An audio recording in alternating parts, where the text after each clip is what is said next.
So it's, nice to give a little bit of consent in these situations. Yeah, no, totally. Yeah. It's it's funny. One of the pieces I'm working on is uh the education of Prince Charming. I'm trying to do like a vaulted fairy tale series, and basically the song is going from Aretha Franklin's "Respect" to "Consent." I'm changing it to the lyrics to "Consent." So it's about Prince Charming going around kissing half dead girls in a deep slumber. So Here's a problem. exactly. Prince is kissing people who they're not meant to be kissing is something I'm well aware of being from the UK. So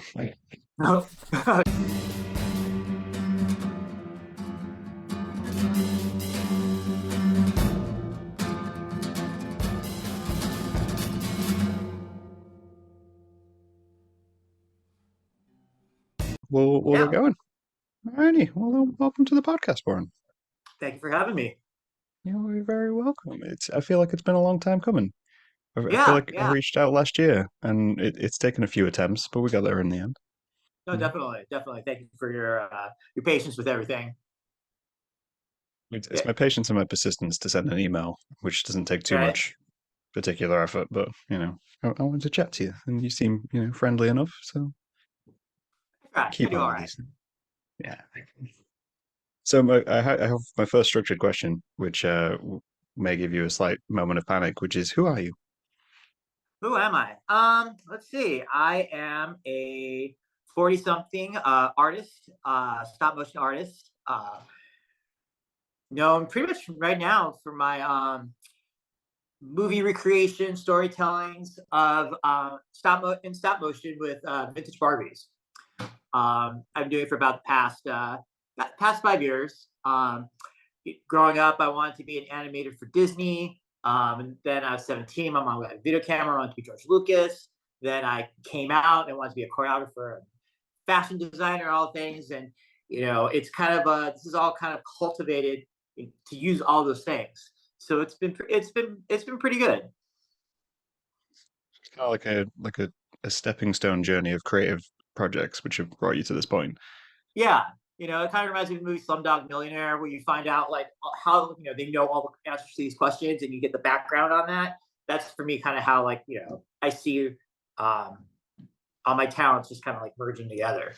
To have this. So um, yeah, It's great to see. I mean, I did do a little Google on you of because of I like to do a little bit of research about the people I asked to yeah, come on the show. And obviously, I uh, saw you did illustration and you do filmmaking just in general and all those things. And I think that's what interested me about coming to speak to you was because you have such a eclectic background, which is it's so funny. I went on a date last night, and the guy was just like, "You are so eclectic," you know. And I'm like, is that like personality ADHD? I don't know, but I was happy for it.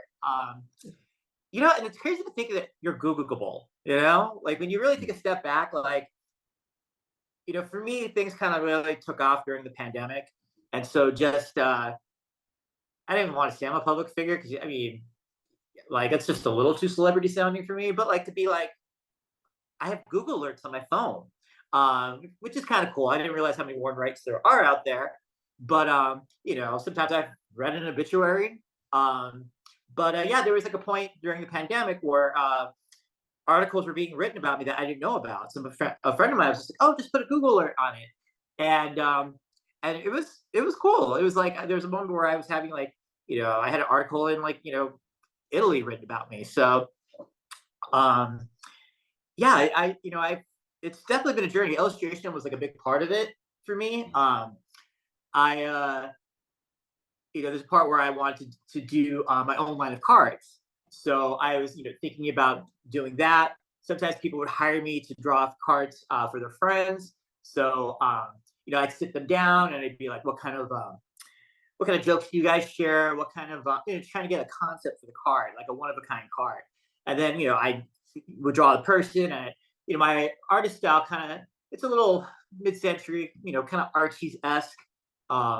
So I would like create cards for them, and people loved it. They were like, I have a friend of mine whose partner is so rich, I don't know what to get him. They can get anything, and they're just like, oh my god, get one of Warren's cards. There was a time a couple years ago. Well, I usually do a Christmas card for my friends every year, and it's me illustrating some kind of funny Christmas scene. And there was the one where it was after the election, and I drew me opening up a present, and it was a Jack in the Box Trump, and coming out of the box, and you see Santa in the background, and I was like, Santa, wait, come back. And then Santa's like, don't be such a boozy whore next year. And it was like the Nightmare Before Christmas. And, I just sent it to my friends. And it was just insane. Like, all my friends started posting it on Facebook. So then I got like a little blurb in like Outbuzz. And for me, that was like kind of like my first, like, push forward into anything, I guess, in the public domain. Um, And then with with the stop motion, it was just one of those things. It was like time and place. Like people people always tell me like, you had the best pandemic. Um, for me, it all kind of started where I was watching this Netflix documentary on the toys that made us, and they did this one on they did this one on Barbie, and I love mid-century. I love kitsch. Growing up, my mother and my sister were like, I collected dolls, but I knew a lot about it. But it just wasn't my thing. So I was watching this documentary, and they were talking about all the messed up Barbies that they made. And one of the ones that caught my eye was, they made like clothing sets, and one of them was from 1964 called Slumber Party. It came with like a little robe, lingerie, a weight scale permanently set at 110 pounds, with a little book that said how to lose weight, and on the back of it, it said, don't eat. I'm on eBay with this thing. I find it. I think it's hysterical. I think it's, sometimes we have to like look back and see why we are the way we are. Why, Yeah. And there's so much stories behind that. And like, for me, I always try to like, my life philosophy is whatever happens to you in life, as long as you can spin it into a funny story to tell at parties, so be it. Because you really got to pull the humor from things. And so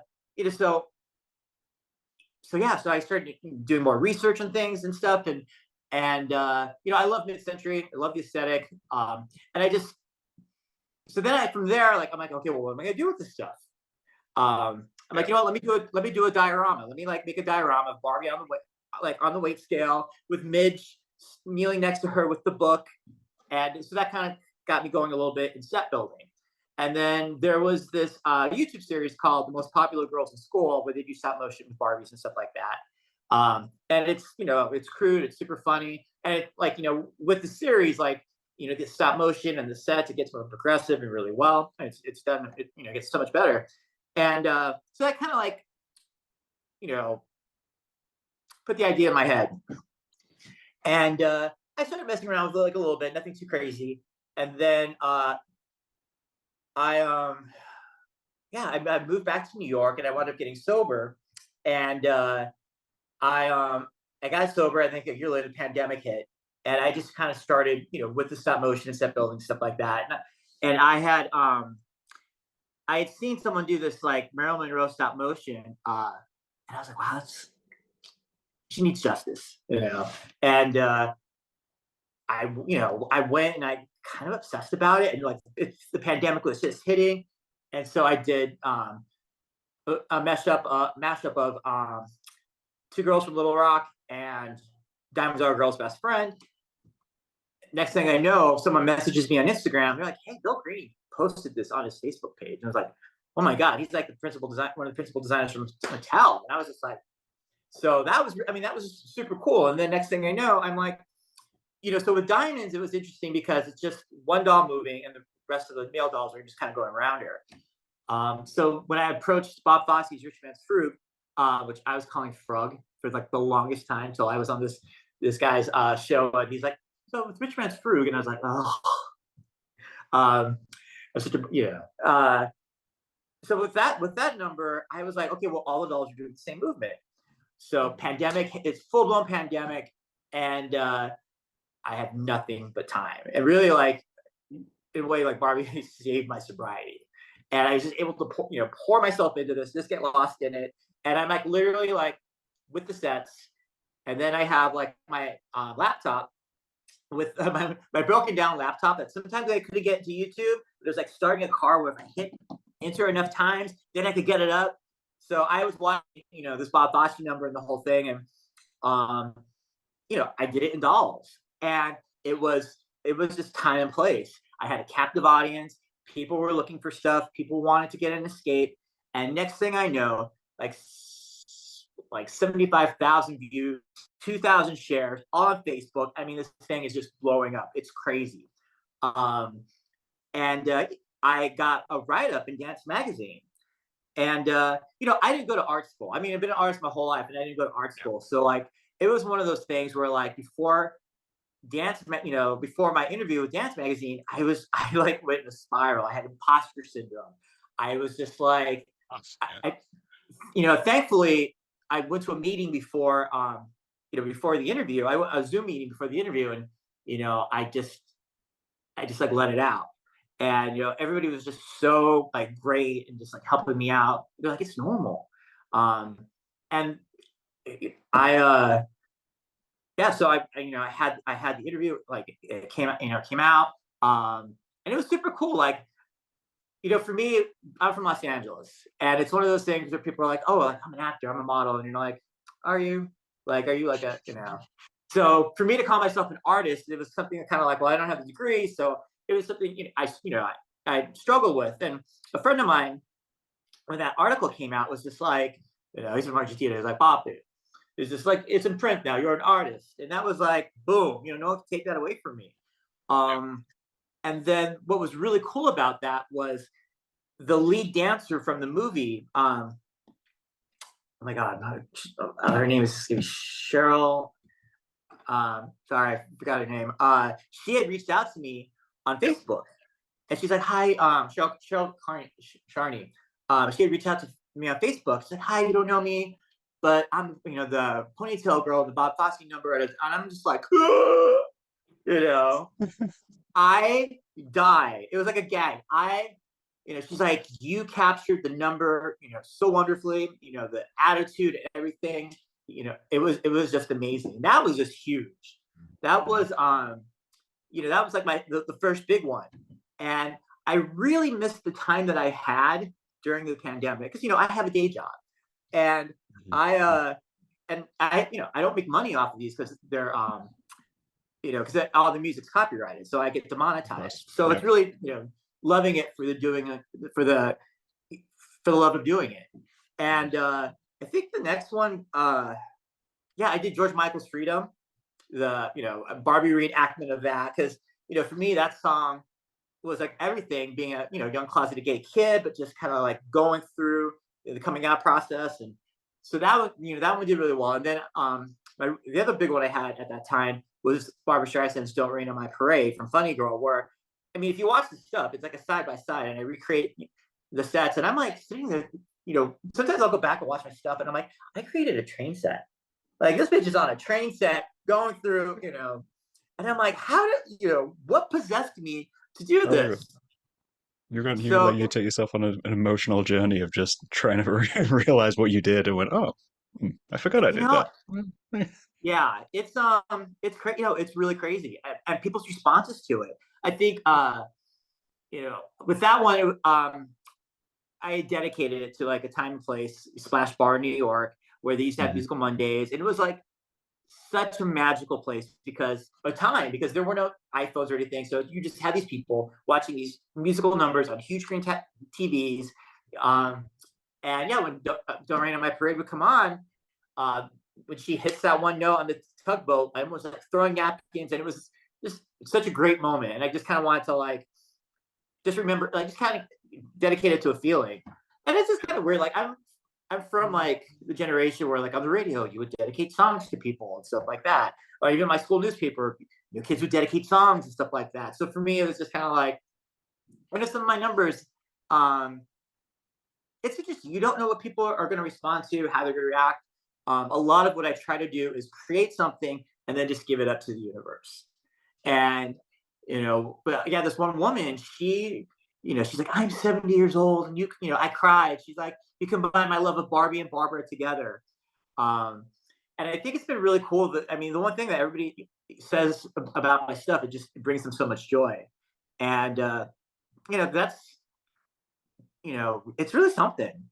it's really something. I don't have to be making money, off of this. Although anybody out there that wants to hire me, but just kind of be getting back is cool. Just like the notoriety I has think been that's kind of cool. like what I like. I mean, I found you just through stop motion stuff. Like I found you. I moved to New York 2 years ago. Started looking up for stop motion animators in New York and thought, who's around, what's happening? And I what I found about yours was it seemed very honest. And I think I said this to you in the email I sent you, is that it seemed very honest and it seemed very playful. And that came through instantly in everything you were making. Of like you're doing this and you're just enjoying making the stuff you're doing. And that is I feel like that's rarer now when you do stumble across things because people are so focused on whatever is popular or whatever is kind of coming through an algorithm. And like you, I'm from a generation where you stumble across things and you see passion projects, and that very much came through. And it's great to hear that you've kind of gone on that journey of just finding audiences after audiences. Because I was curious who the audience for this is when I first found it. I was like, is it collectors? Is it musical lovers? What is the balance? It's crazy. I feel like I've kind of like just been in different stages with like audiences and stuff like that. Part of like what I wanted to do, like what I love is taking like vintage classic Barbie, like classic Americana, and spinning it on its head and putting it into like a whole other scene. So there's definitely like one of my early ones. I kind of did it homage to Carrie, and I kind of did it for collectors where I use like the vintage like prom dresses and stuff like that. So I wanted them to appreciate it. But then like I love to use Mario in some of my videos just for like the comedic factor, just to kind of have a contrast. And Now like one of the videos I did, Copacabana, it sat at like maybe 3,000 views for a while. I really loved that one. It was one of my favorites. And it was like did maybe about like a year and a half ago, and it just kind of sat there, and again just pushing through. And next thing I know, it's like I'm getting all these comments from YouTube, like, oh, this person commented, and all that stuff. And it's like at like 91,000 views right now. And something was trending from what I heard. A guy on TikTok was throwing pizza dough into the air of Copacabana, and people started to research the song. And with Copacabana, like, I have GI Joe heads. I have one of the Bond villains in it. I have Mario. So it's I guess more of like a guy's guy video, but there's definitely Broadway people that love. When I did when I did Fruit and I did Don't Rain on My Parade, that got a whole other audience. And with like Fruit, with Broadway dancers, they would message me and they were just like, "Oh my gosh, I was in this number. It was really great." I had one woman, my friend Kimberly. She sent me her vintage Barbies from the '60s, from her childhood, and she's like, "I want you to give them new life." She was a ballet dancer back in the day, and I when I recreated the birds, this the girl who loses her glasses as they're running away from the schoolyard, that's her Skipper doll. And she was I was in a screening in San Francisco, and she had come out to see it, and she was so proud of her Skipper doll, like getting her falling down and having the glasses fall off. Yeah, it's really different. I was in a it was a Carly Rae Jepsen concert with a friend of mine in New Jersey over the summer, and this guy came up to me, and I had on this Teen Wolf T-shirt, and which I was very proud of. I just got it that day, and he comes up to me. He's like, "Oh man, thank you so much for your content." And for a moment, I thought he was talking about my shirt, and then as he was talking, I was like, "Oh my god, like you're talking about my stop motion." And my friends were like, "Look at you!"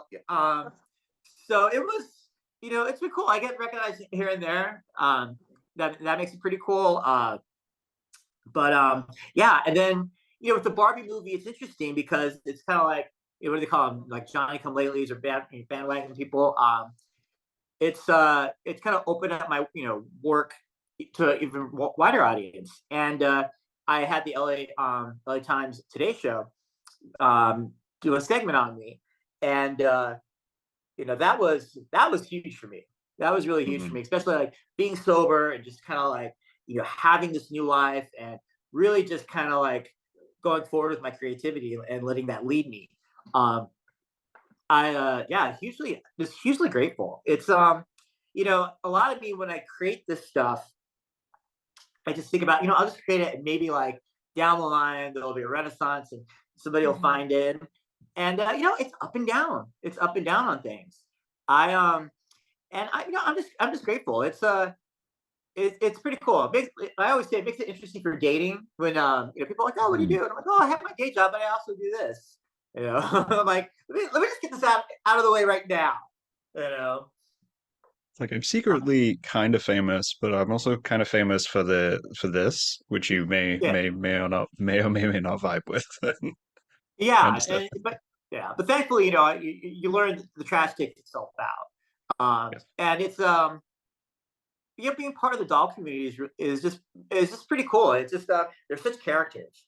Mhm. Um, I did yeah. wonder, like, whether people get precious about it, because obviously there's a level of like not damage, but modification you have to do whenever you're doing these things, and costumes or makeup or whatever you have to do to dolls. And I do know a lot of collectors really dislike when people change things, and I Oh wondered whether yeah, you experienced that. people are pretty hardcore. Mm. But for me, like depending on what it is, like I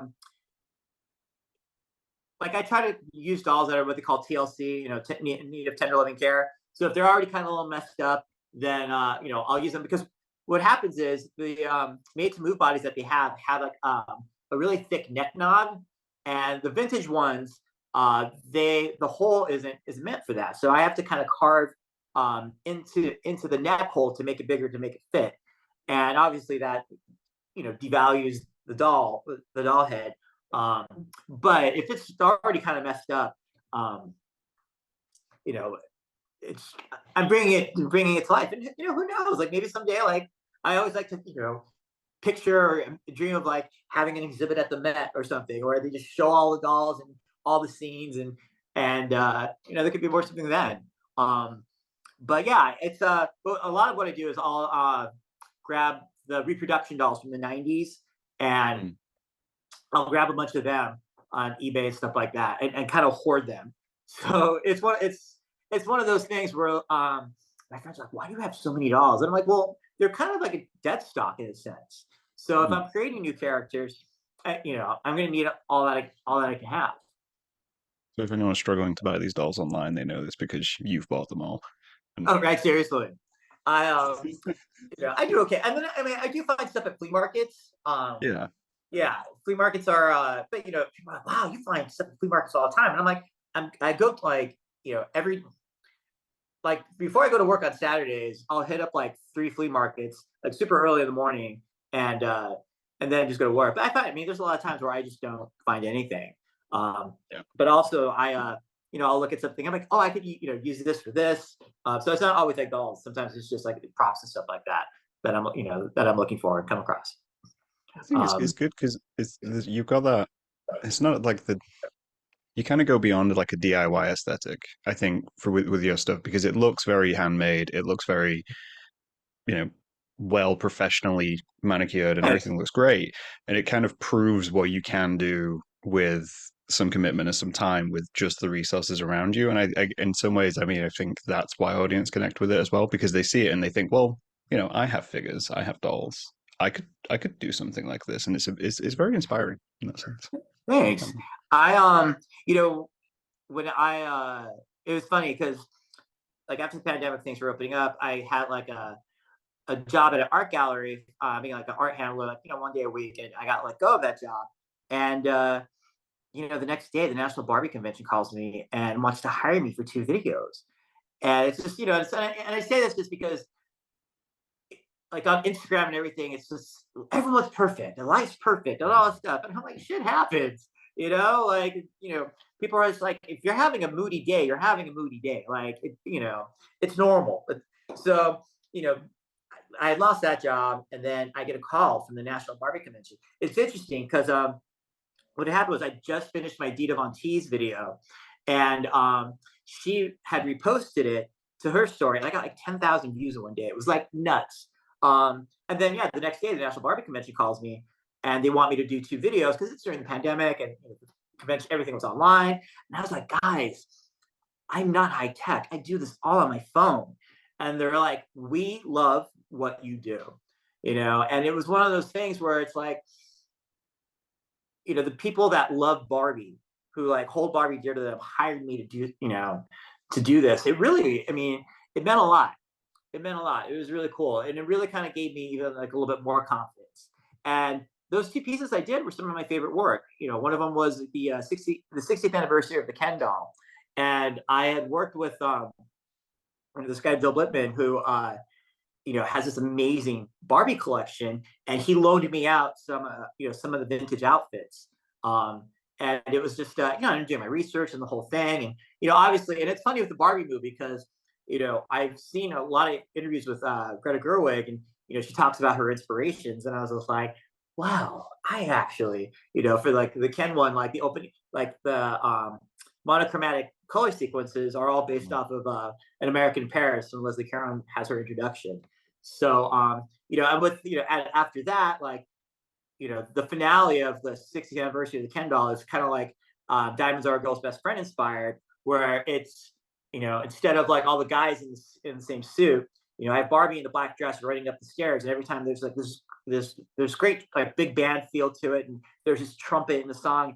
Every time she's going up the stairs and the trumpet hits, a different generation of Kens like pops up in like the different outfits and stuff like that. And then she does a stage dive.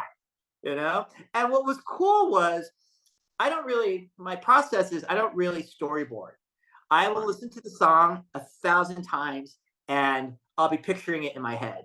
And it's so funny. I've walked past people on the street because I've like have my headphones on and I'm just like, thinking, going like that. But this one with the Ken one, I storyboarded it, and I used like I photoshopped like vintage illustrations and stuff like that into scenes so they kind of see what I was going for. And they were just like, you gave us what we wanted without us knowing what we wanted. So it was, it was awesome. And it really, I credit that a lot with, even giving me more confidence with that. Because it's tough. Like, I see, it's interesting because now Mattel does, more stop motion stuff for their, for their advertisements. And I look at that stuff and I'm like, God, it's so good. Like my stuff is such shit. It's so good. And my sister was like, first of all, they have like thousands of dollars, that Mm, they're yeah. using for that. Another friend of mine, like, they're like, your stuff has soul, and it's and I appreciate that because I mean, it's just it's so easy to doubt yourself with all that is there is out there, and I try to like not look at it too much, you know. But it's just I'm human. I mean, it's interesting to hear you kind of talk about that because I was talking to another guest about how easy it is to kind of see a piece of artwork and not know the background going into that artwork. Like she'd seen some of my illustration stuff and said, and asked me to tell me what it was about. So I explained what it was about, and she sat there and went, I didn't realize there was this many layers to what you'd put out. And Yeah, when I watched your videos, there was a level of assumption that they were very well researched, but it was mainly the assumption that they were researched off your personal interests of just like, you're super into this moment or this scene, so you happen to know everything about it. So the fact that yeah. you have to go out and do these extra things, you put thought and time and extra process into it, it shines through. It shines through as like kind of the honest thing. And yet, like you say, with other companies, the bigger companies, I think stop motion's made a bit of a comeback, but they do have all the money in the world. So the fact that you're able to achieve this is fantastic. Yeah. Thanks. And also like for me, like I everything I do is a straight point shoot. Mm. I don't have like a rig to hold the figures up. So I'll have like, a base with like a wood dowel, and I'll hide the wood dowel, Mhm. and I'll do the wood base in the same color of whatever the floor is. So you can kind of see it. But it's I mean, I don't know. Part of it's just kind of it just gives it a different feel, a different texture, and I think that's what people like. Yeah, and it's I do it all on my phone, so it's I have a It's friend of mine madness. That's absolute madness that you just do this on your yeah, phone. yeah, I have a friend of mine who's an animator, Glitter Poop Productions, shout out. He's just like, yeah, he's just like, it's amazing what you do with it, but like, let's try to, push it to like, the next level and stuff like that. And I'm an old man. I'm like, new technology, like it's killing me. Like I would love to, and I see it, but I'm just like, um, so it's yeah, it's interesting. But yeah, and like I'm grateful for everything. But it's interesting with the evolution of things and just like projects and what's out there, and people have suggestions. How about doing this? How about doing that? And, it's one of those things where like for me, I have to have a partial connection to it, to obsess Yeah. about it, to listen to it for like forever. Yeah. I could see that. Yeah. I mean, that was kind of like a follow-up question of where do you expect to take this to? Like, is this something where you just see yourself making scenes, or is this something you see doing like Well, a longer well, shot of? I definitely have like parody stuff, original stuff that I want to do. Mm. I have a series that I want to do, like that I was talking about earlier, called False Fairy Tales.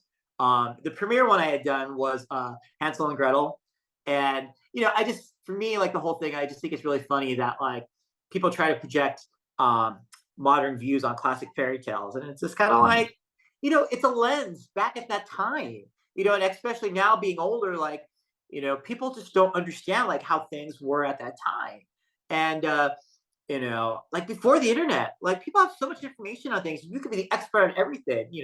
Like I was talking to one of the kids I work with and talking about like the mall and how the mall was such like a nucleus and such like a environment, and how like you didn't really know much of what was going on like outside of like your city. So I so with going back to the fault of fairy tales, yeah, like I want you to do this one on Prince Charming, where the prince is about to go off, and with his white steed into the kingdom looking for maidens of distress, and the king kind of is like, yo, we need to have a conversation, and we need to have the talk. And the prince is just like, aren't I a little old for the talk? And he's just like, no, son. He's like, we need to talk about what it looks like when you go around kissing maidens in a half dead slumber. And but the prince is like, but father, if they're in a half dead, and the king covers his mouth, and then cue Aretha Franklin's Respect playing, but instead of respect, it's consent. So it's just like, so what you want, Maiden's got it. What you need, Princess got it. All I'm asking is that you get consent. And then the knights in the background will be like, just remember it, consent. So, and they'd be like, CONSENT, don't be thinking with your D, COSSENT, ask for it constantly. Whoa. So, now I'm trying to like, I obviously can't sing. So, but it's just like being able to create the music and finding a singer. There's that stuff that like I don't really know how to do. So maybe collaborating, with other people. And also, I mean, I don't have the money. I have like a day job, so it's just like I want to pay people what they're worth. Just Yeah. but I'm not making any money off of this right now. So right now it's doing it for the love of doing it. But yeah, I have like another what I want to do with like a spoof of Goldilocks and the Three Bears. One of the Little Mermaid, and and then I have other projects that I want to do. But yeah, I mean, I enjoy creating content, but it's one of those things where where would I love this to go? Where I get Mm. paid, where I can do this full time. Because it's hard, to have a day job and you're there 8 hours, and then I have an hour commute each way, which I don't mind because I can research and I do all my editing on my phone, so it's productive. But yeah, I mean, I would love to do like a series. I mean, even just kind of like mini movies. Mhm. But you need actors, voiceovers, and stuff like that. So it's an ongoing process, and I mean, and it's just interesting too because Barbie is like it's the medium that I work in. Mhm. Um, so maybe kind of slowly slide in like how I slid Mario in there, and creating other characters. It's I mean, yeah, I definitely would love to grow it. It's definitely giving me like like self worth in a way, because it's Right. one of the things as you get older, you no longer rely on the charms of your youth to like get you by the next thing. So it's um the fact that I have this, and people when they see it, a lot of times they're impressed, and it's just like, this is so cool that you do this, and it's just like, yeah, I'm a geek.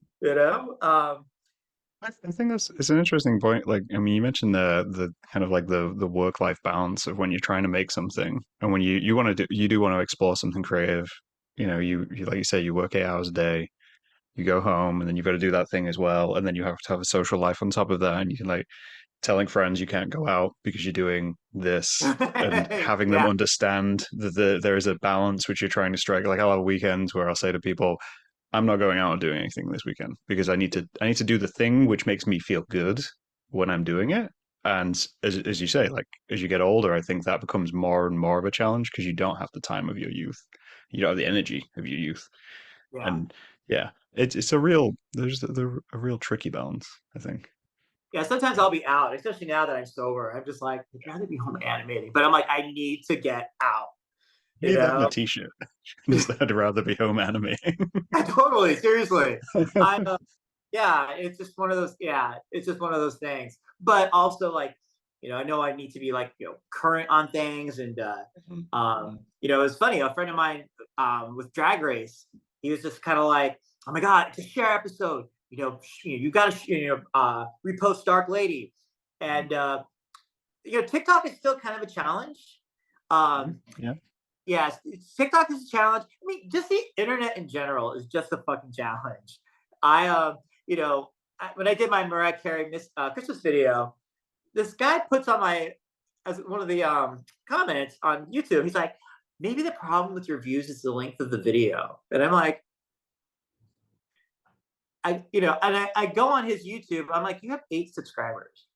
You know, I'm like it was 4 minutes. It was 4 minutes of a Christmas song, I was just like, it's just one of those things. Like I always Facebook was funny because Facebook was kind of like, you know, you would do paragraphs, updates, and maybe like a picture with a paragraph, and then came Instagram where it was just like a picture but with like a bunch of hashtags. And now TikTok is like under a minute a video, and I'm like, okay, where do you tell stories? Like, where do you? Yeah. So it's one of those things where I kind of have to like focus on on me. Like I'm a relic from a certain generation, and I'm okay with that. But it's interesting, it's but with TikTok and share, I posted like a minute clip from my Dark Lady video, and that kind of like opened me to like another audience.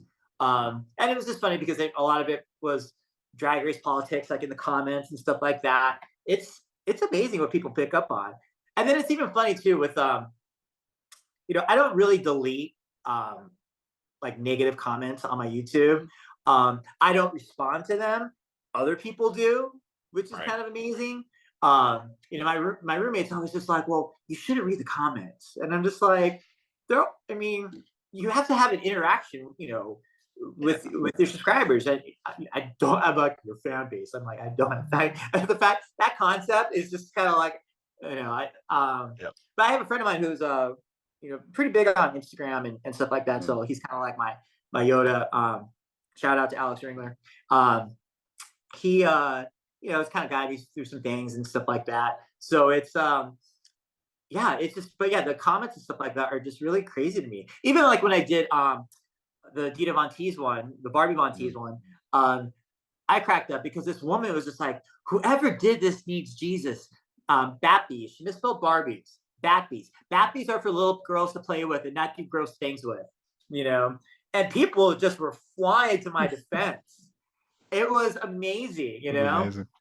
Yeah, it just cracked me up with some of the stuff out there. So it's just, but there's no like, if you're like a Joe Schmo, there's no like PR Mm. training, No. So yeah, so I'm just kind of like, I'm just kind of winging it. But like, I think, just even, I think being a gay person, especially a gay person of a certain age, where you kind of had to fight through like um, just fight through these comments that people would have.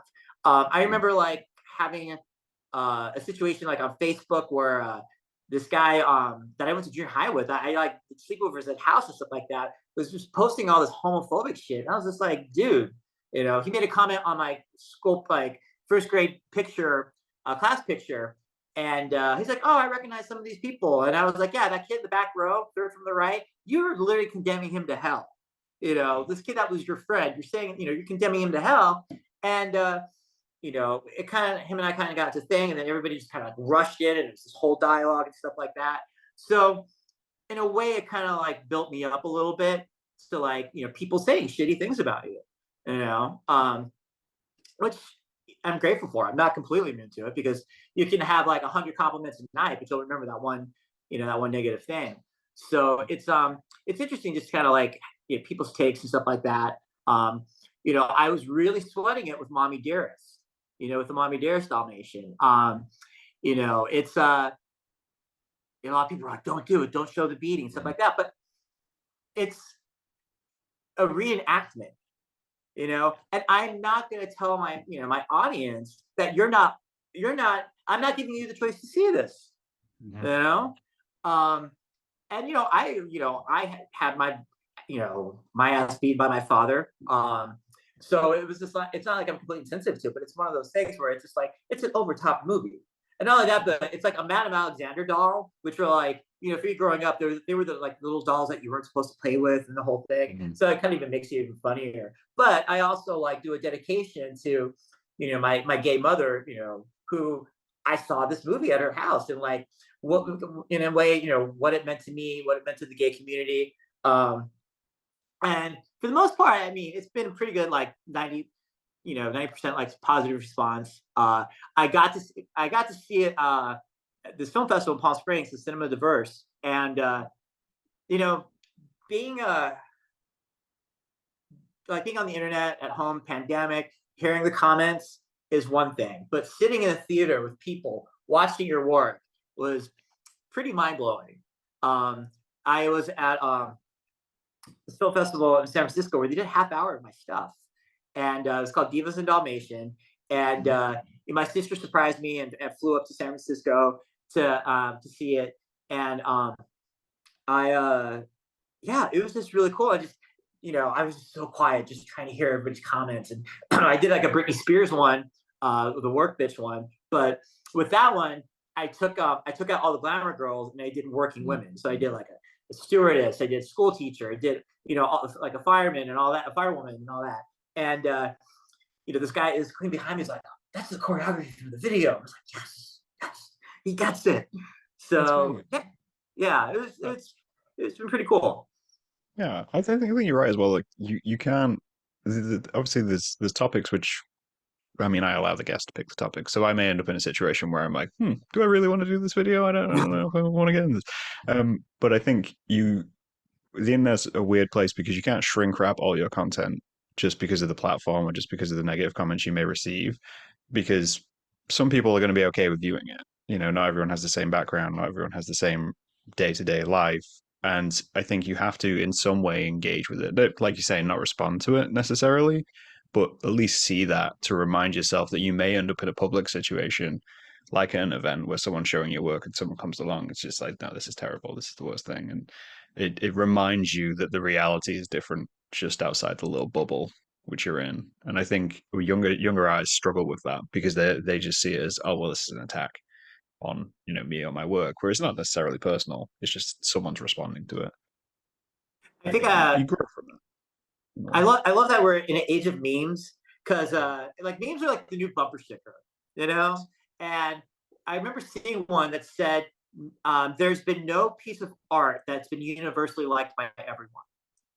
And I really thought about that, you know. And it was just one of those things where it's just like you just have to be true to yourself, and if you don't like it, don't watch it. Yeah. That's fine. Also, speaking of that, you remind me of a meme which I saw the other day, which was it's the one with the two fingers and two buttons, and they're pressing both buttons. And one of the buttons says, "I'm glad for the lessons which my life has taught me," and the other one just says, "But on some level, I feel like I shouldn't have had to go through some of that shit." And I'm like, yeah, I'm grateful with the lessons I've learned from my life, but some of that shit was a bit too much. I feel Oh like yeah, everyone's dealing with that same balance of just, yeah, we're all a bit tougher because we've had tough situations, but at the same time, no one, some other people shouldn't have to go through that. So we're progressing, gradually progressing as yeah. much. I always say like with being sober, like the best part of being sober is you get your feelings back. being sober is you get your feelings back. So I yeah, oh my gosh, I get so emotional about that. Like I could cry. Like I wish like it's one of those things where it just, comes out. Oh God, am I doing this now? And I have an ugly cry, which is really awful. So it's just like, even like sharing a friend of mine, my friend that really kind of like pushed me to get sober about the LA Times piece. I was just bawling. We're at this restaurant and I'm just bawling and I'm trying to put together. And he's just like, you know what the worst part is? People are thinking I'm breaking you, And it was just like, thankfully that just broke it. I was cracking up, but it was just, yeah, it was just so much, yes, so much gratitude with everything. And I think it's, art. It's so personal. It's something that you're creating and putting your time in, and it's just like, and then you're putting it out there into the world for anyone to see and attack, and so when you get like the podcast or people's reactions to it, it really means something, because it's not like you can't buy your way into this. Like I don't, I'm not privileged. I don't, in the conventional way where like I have something that pushes me in here. This is something that like is, been from the ground up, and it's been really cool. And it's that's one of the stories. It's like it came out of after a really dark point in my life where I just thought, not only did I let myself down, I let my family down, and friends kind of like kind of have this, and it's small. I mean, I don't have delusions of grandeur or whatever. It's small, but it's it's a blip. It's Googleable, and it's been really cool, and it's also on the other side, it's like, oh, what am I going to do next? Do I have to tap this? It's there's that pressure, and it's like the pressure to constantly create, and it's like one after the other, like and sometimes there's the pressure of that and trying to find you know having a job, and having a social life, trying to go to the gym, which I have been forever, going to meetings and all that stuff. It's a hamster wheel, and I've consumed way too many bang energy drinks that I care to admit to. You got to take care of yourself. That's the thing. And Yeah, I think it like you say, it is a very truthful medium. So it does bring out a lot of emotion for anyone who ventures into it, because it takes a lot of bravery to do creation of any kind. And I think it's fantastic that you managed to kind of like find that and find that point, which kind of brings me to my second to last question of the day, yeah. which we've touched on as we went along, I which is when told you you I go think of, everywhere. we that's the best thing about this. Like that, this is why I like doing these podcasts. We get to talk about Yeah, everything. But it's like, so if you think of yourself when you were, little as a kid, and you think of yourself today, is this what you saw yourself doing? I'm probably gonna cry. Yeah. Um, I don't want to put because pressure on you to cry or not. So no, it's I was talking to this about my roommate the other day. We're like, so much I think about our life. It's about healing that inner kid.